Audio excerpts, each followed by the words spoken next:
Hello, so today I'm going to talk a little bit about the male gaze and its relationship with lolita fashion.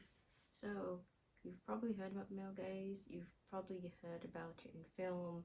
There's that infamous scene in the first Transformers film, and there's countless others in film. It's really easy to find, but I personally believe it's something that has existed for like hundreds and hundreds of years, just due to the fact we live in a society, and it's a patriarchal society, gender roles, all the fun buzzwords. But essentially, when we talk about male gaze, we tend to come up with two main authoritative figures. So the main one is Mulvey, who did a essay, I believe, in 1972, or was it 1975? She did it in the 70s on the male gaze, and Berger and his ways of seeing video essays, which I think was in 1975.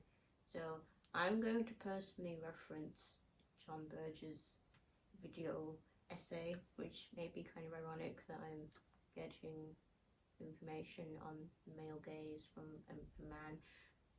The irony isn't lost on me there, but that's who I'm going to reference more. And his kind of idea was looking at it more from European art and how women are portrayed in paintings, and he specifically looked at a lot of nude paintings and differentiated how there's a difference between being naked and being nude, and this idea that a lot of nudes we see were made, normally commissioned for men, they were normally the audience, so they're painted in a very particular way. There were portraits of women as there were portraits of men. But in one category of painting, women were the principal, ever-recurring subject. That category was the nude. In the nudes of European painting, we can discover some of the criteria and conventions by which women were judged. We can see how women were seen. What then is a nude?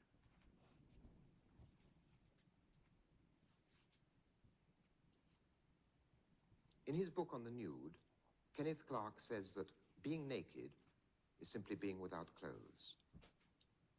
The nude, according to him, is a form of art. I would put it differently. To be naked is to be oneself. To be nude is to be seen naked by others and yet not recognized for oneself. A nude has to be seen as an object in order to be a nude. But always in the European tradition, the nude implies an awareness of being seen by the spectator. They are not naked as they are. They are naked as you see them.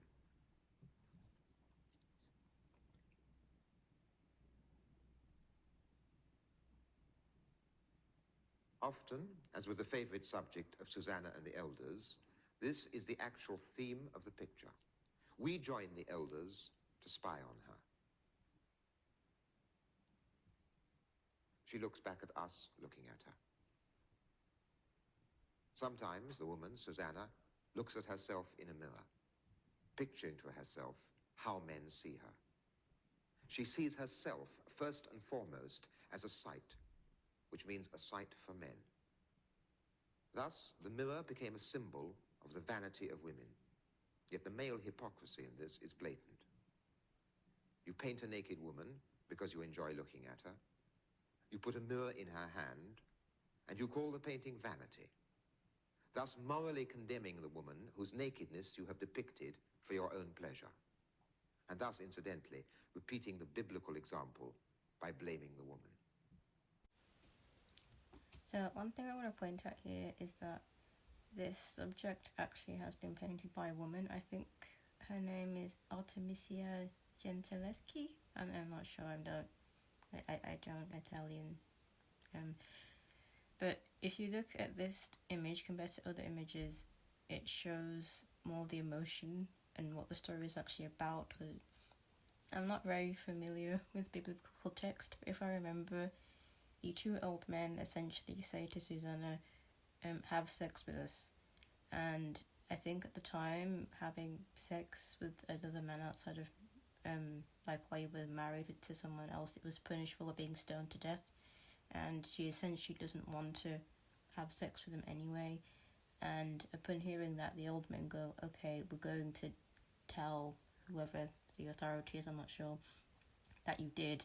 So you're going to die anyway because they're going to believe us because we're the men or whatever.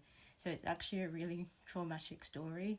And I find it really interesting that a lot of men commissioned this scene and this story, and which would have a woman in just such a compromised, helpless position. Kind of interesting. And this isn't even the original version. They did some carbon dating's not the right thing, but they basically x-rayed, or whatever the correct thing is, the original, and you can see the sketch underneath, which depicts the abject horror of such a story a lot better, because it was from a female perspective. And historians think, at least I think anyway, that the men who probably wanted this image was like, oh, that's taking away from our male gaze, essentially. You know, we don't want to see the woman actually in pain in the reality of it.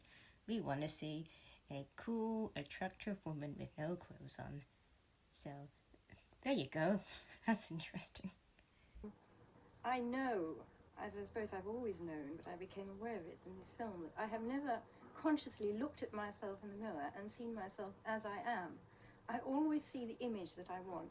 I know, and my children notice it, that if I make up my face, I put on a certain expression. If I, from adolescence on, if I've seen myself naked in the mirror, I have not thought of myself as naked, I have thought of myself as a nude. And I think this comes very largely from having been trailed around all the major art galleries in adolescence. You know, this is culture, this is beauty, with a capital B. And of course, up to a point from advertising too, but much more the painting thing. That you think the female body is beautiful. I am a beautiful object. If not, I have to do something about it. And therefore, the painful part of the narcissistic thing is, I think, the feeling of inadequacy. Now, this business of always posing in a mirror, I think one does absolutely automatically, and the result is that if you actually catch yourself in a mirror by chance, that's not deliberately because you're getting dressed or something, or had a bath, but because there's one in the street, or you catch yourself in a shop window, it's a tremendous shock because you suddenly see yourself as you are, which is windblown, untidy, badly dressed, tired, and so on. You don't see the pose at all. And I think this is what happens to women, that they're always trying to measure up to this erotic image that is projected. So I personally think that the male gaze has a lot to do with performance, even more so than how one looks. So it's very difficult to quantify, but I think the easiest way, I think, is the example of being a stripper compared to just going to a pole dancing class. So before I get into it, I'm not disparaging stripping as a work. It's a very viable way to make money. There's nothing wrong with it. But I think this point is interesting because when you're a stripper, your audience is largely men. So you rely on the male gaze because you're creating a fantasy for men, because that's how you make your money. So you might get a wig, or you might get hair extensions or something. You might get some sort of plastic surgery to create whatever the body ideal is at the time. You're going to shave everything. Every body hair is going to be gone because that's what's considered desirable, and is also reflected in a lot of old classical paintings, which I find interesting. No body hair. What else are you going to do? You're probably going to get your nails done. Amazing makeup. You're going to look very glamoured, and you're going to get everything done, and it's going to be expensive, but you make so much money. It's seen as a return on investment, and you're not necessarily doing it because you want to look that way. You're doing it because this is my uniform in a way. This is how I'm going to get clients and get money. So you make yourself look a certain way. Whereas if you're just like doing it as a hobby, there's no need for any of that. So you may shave, but you may not shave. You may have something in between. You may have bits of hair here and no hair there. You may wear makeup, but you may not, because there's no audience to entice. You're just there. You're not going to make any money, depending on whether you look glamoured completely or just like your average self. You may wear wigs, you may not wear wigs, you may have your natural hair out, you may keep your glasses on, you may wear contact lenses, you may just do nothing at all if you need glasses. There's no need for you to get plastic surgery or any beauty procedures for that class because there's no audience for it, it's just for you. So the way someone looks if they're doing a stripper job or if they're just doing it as a hobby is quite different. And this I find interesting because as far as I know, strippers don't have to necessarily be naked. There are some functions, buildings, businesses, establishments that the requirement is you wear a sort of ball gown or some sort of dress. It's so there isn't necessarily a naked faction to it. Whereas when you do pole dancing as a hobby, often you're wearing like pretty much like a bikini type thing. So you could be more covered up doing stripping if you wear one of the dresses. That's what it's like when you work. You could be more covered up than the pole dancer, but you're still appealing more to the male gaze than they are, even though they're showing more skin, because it's not necessarily about how modest you are or how much skin they can see, although I do think that is a component to it. It's a lot more about the performance.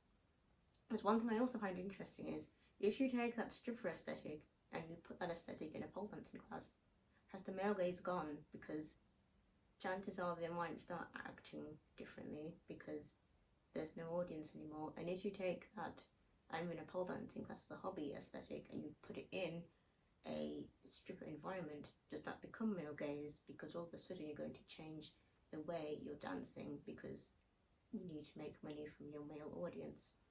Because one thing about the performance is it's not just how you look, you also perform differently.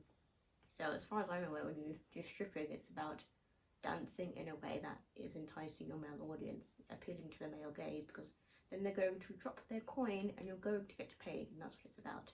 Whereas when you're in a pole dancing class, it's so much more about athleticism.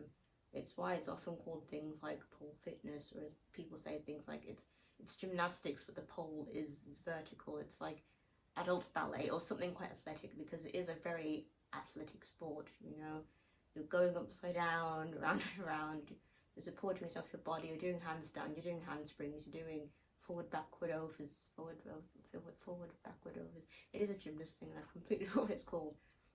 But there's an emphasis on athleticism, and in stripping there's an emphasis on looking sexy for the male gaze.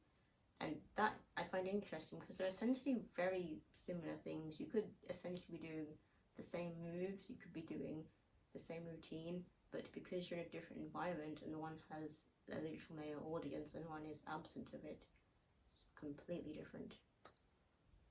So that's just how I like to explain it in terms of an example, because I do find it quite hard to quantify it, because it isn't as simple as, oh, you just don't look attractive, because it's really not that. I think a lot of people may become aware of the male gaze and they don't like it. It's not something they want to do, because it's not necessarily a bad thing. I think what's bad about it is that it's so prevalent, it's become a default, and it can negatively affect someone. But you might be like, oh, I don't want to participate in it today or whatever, and your immediate response might be, oh, well, the male gaze is men finding me sexually attractive or whatever. I'm just going to make myself unattractive. I'm going to dye my hair grey, wear unflattering clothing, not put any makeup on. I can't do that anymore. And that isn't the point, because when you're doing that, you're still dressing for men. It's just, instead of dressing and performing in a way that they like, you're just doing it in a way that they don't like. So you're still informed by what men like, even though you're dressing in a way they don't. So I think that's a pitfall people can fall into, because ultimately, even if you're subverting male gaze, there's going to be men who like it. You know, they're very varied, multi-dimensional creatures. There's so many of them. However you dress, someone's going to be interested in that. There's a lot of weirdos out there. So even when you subvert the male gaze, it isn't that men will be disgusted by you. It's that the reason you're doing it is different, and there's no performative aspect to it. It's just you. And I think in the Lolita fashion, this is quite interesting, because your immediate response is, well, does the lolita fashion subvert the male gaze? Well, yes, because it's a feminist fashion. It's from, like, you know, the whole point of it was the women were like, we're dressing for ourselves. It's, you know, it's what we want to do. It's for us. So I think in many respects, yes, but I think it's also quite interesting how the use of photography within the fashion is used. And this is more so when I'm talking about brands. I'm not particularly talking about individuals right now. When you look at some of the brand photos and some promotional images, I think they do appeal to the male gaze. So obviously there's the issue of the ridiculous beauty standard that just permeates society in general, and you could argue that's a point of male gaze that is just affects everyone. But that aside, in a few of the images, the women look languid, they look really tired, they're like leaned up against things, they're looking at the camera and they kind of have this, oh, I'm available type thing, and not necessarily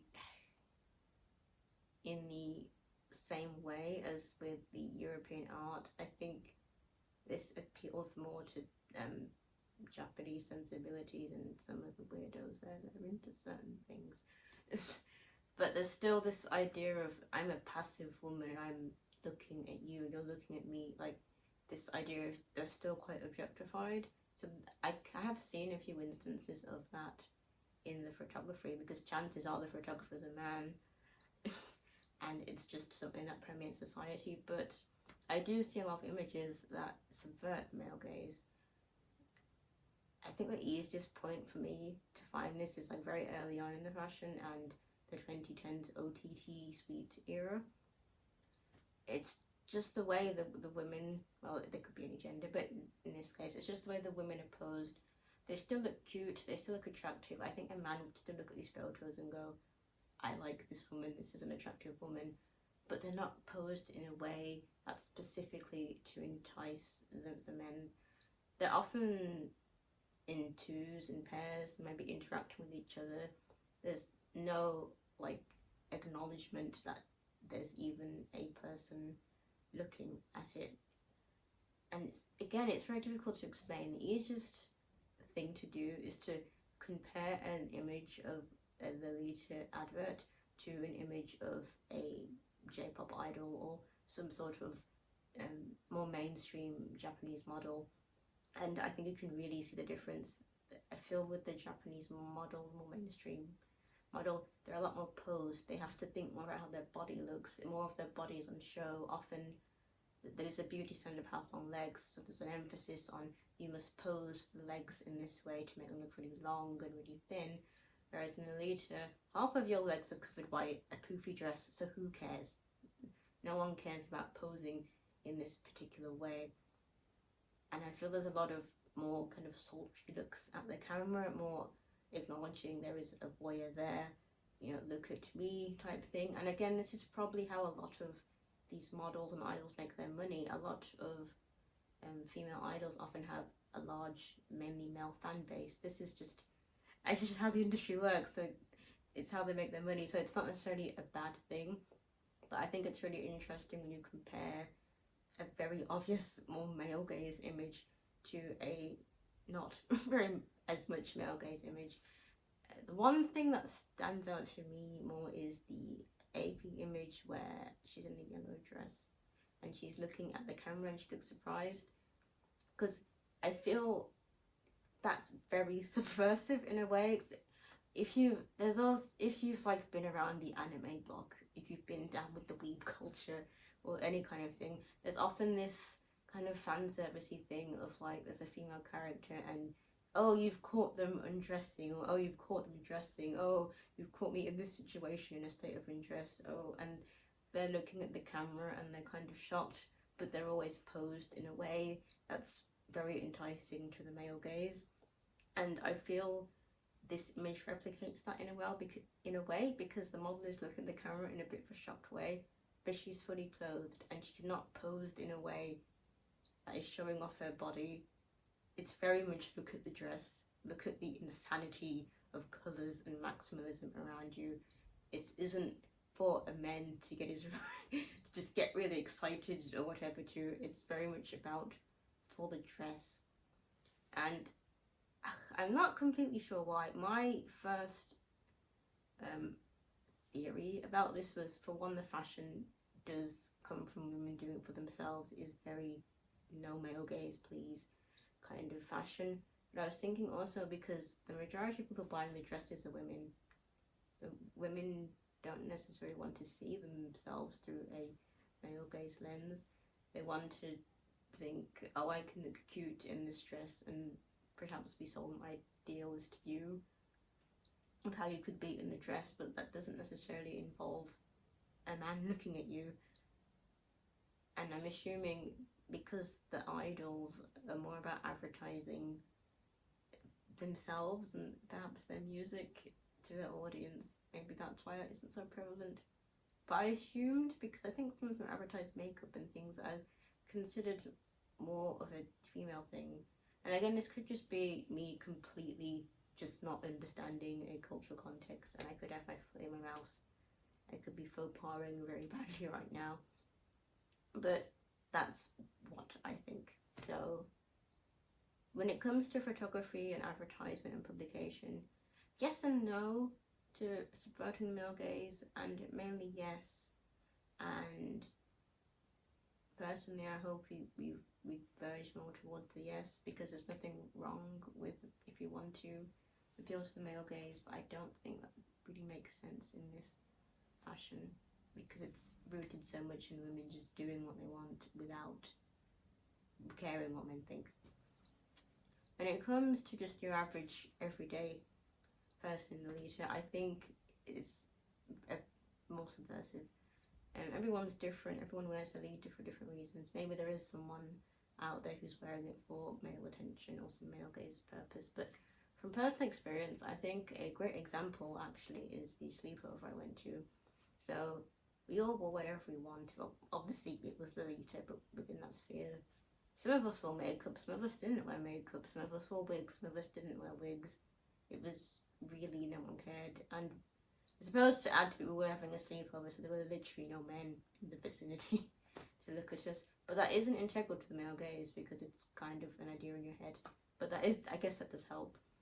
We just sat down, we just had food, we talked about whatever we wanted, and we weren't a certain way. The Lolitas are often seen as very classy, very dainty kind of women, and these ideals often touted by men of women being dainty and passive and classy, and they're so delicate, they're delicate little flowers, and that didn't happen.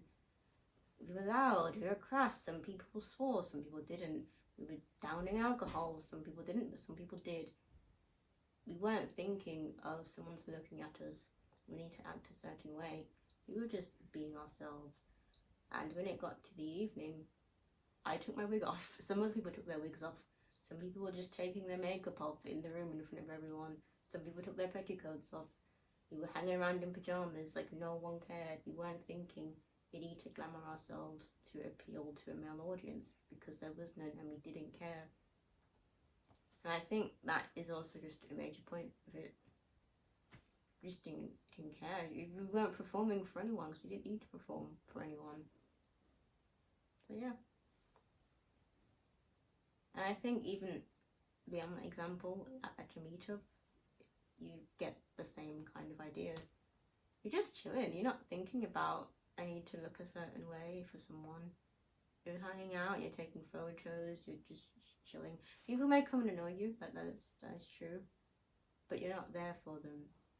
Sometimes you don't want a photo. They may be rude about it though, but you know. Sometimes you might want a photo, sometimes you won't. You're not a clown performing for the general public. You're just here, just chilling and doing what you want. And I think that in a large part takes out the male gaze. And of course you can do this in mainstream normie fashion. This isn't exclusive to Lolita. But I think one thing that's interesting is when I do want to appeal more to the male gaze type thing, if I'm up for it, one thing I think we often do is we go, oh, what body part do I want to exaggerate or accentuate? And we think, oh, well, society tells us they like long, thin legs, so I have that. I'm going to accentuate that, or I might accentuate a different erogenous zone. We kind of think of ourselves as like body parts, and we kind of segment ourselves. We don't think of ourselves as a whole person, and that is something I'm guilty of doing. I've done that before when I've dressed in normie clothes, and I've been aware of it, and I'll probably do it again. But I think the main thing is you need to be aware that you're doing it, and that I think it can be damaging, and I think it's good to look at yourself as a whole, which is something I do struggle with still, just as a result of just living in a society. And I think Lolita fashion helps at least me look as myself as a whole person. For one, you can't really see my body, so I don't need to think about, oh, what are my erogenous zones? There are no erogenous zones in Lolita fashion, so don't need to think about that. The focus is a lot more on what is the dress, but also having accessories and matching stuff helps me think of myself as a whole, because I'm thinking, what am I wearing on my head? Am I wearing any jewellery? What shoes am I wearing? What socks am I wearing? Am I wearing tights? And you think about a whole chord, and so you think about yourself as a whole and not just a set of body parts. I think that is very powerful, because that is something that isn't really a thing in other fashions, about thinking about a whole chord so militantly. And I think that really helps think of you as a whole, and think of you as a whole person, and not an object, and you're not performing, you're just chilling. So, long story short, Lolita fashion does subvert male gaze, and sometimes it doesn't, but largely it does. And I don't know how to end this.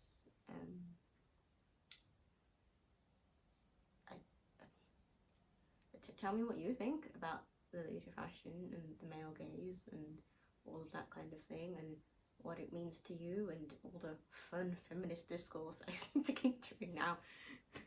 Because I'm someone on the internet who likes to talk, and I have an art degree, so I feel like my untitled opinion is where it should be. So thanks for watching, because I don't know if any of this made sense, and go and think about the male gaze in relation to you and what you want to do with your body, because body autonomy is important above all. Okay, bye.